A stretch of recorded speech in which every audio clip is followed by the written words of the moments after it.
We have created a fast and intuitive way to schedule your meetings with Pinnacle. This tutorial will show you how. First, to create a booking, select the icon from the left menu. Then, scroll to your conference details and finish out your meeting information.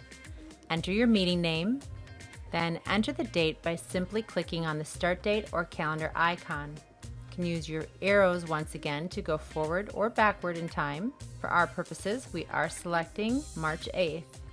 The end date will automatically default within the same 24 hours. To select your start time, click on the down arrow. Select from one of the times listed, or you can also manually change your time. Your end time will default 60 minutes from the start time. You can change that, however, by again selecting the down arrow, selecting from one of the times listed, or manually changing that time again.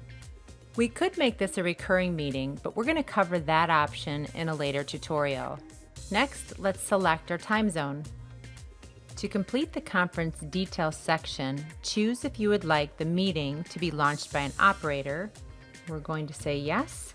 And if you would like a pre-launch. We're selecting yes 15 minutes before the conference start time. Okay, now let's complete the next section. Let's scroll to the conference technical requirements. Here we can select the video endpoints and virtual meeting rooms that we want to include in the booking.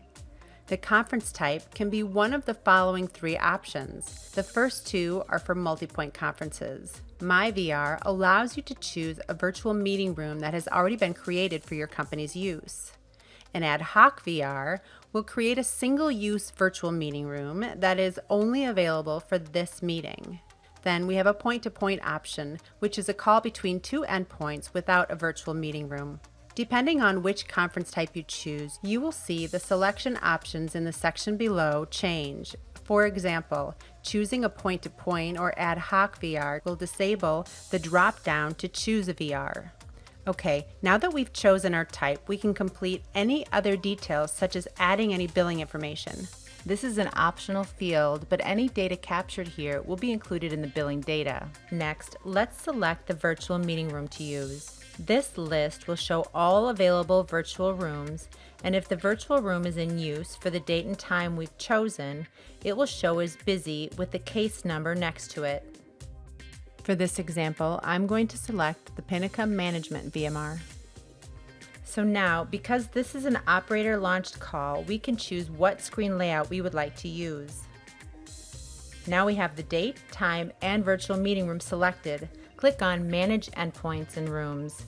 We need an endpoint in Hong Kong, so let's see what's available. We can find an endpoint in a couple of ways. We're focusing in on the Endpoint tab. We can scroll down and find an endpoint we want. We can type into the Search Endpoint box, or we can choose a location from the Site dropdown.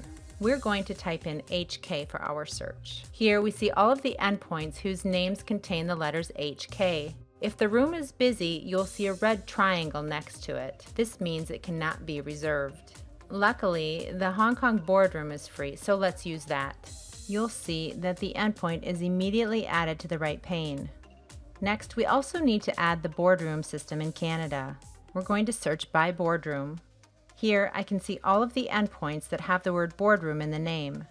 Let's select Canada Large Boardroom, as the small boardroom is unavailable. Now you should see two endpoints in the right pane. Now that we've completed our information, we're simply going to click Done. Finally, we can add any additional options to the meeting, such as operator monitoring, recording, or audio participants. We don't need any of that for this call, so let's move on to complete the booking. Click on Review and Submit, and the system will verify that the resources have not been allocated while we've been completing the form. This process can take up to 2 minutes. Once the availability has been verified, we get a summary of the booking request. Once you're happy with the request, click on the Submit button and the meeting will be scheduled. The case number will be displayed on the screen, and you'll also receive an email confirmation. That's it. You've just booked your meeting.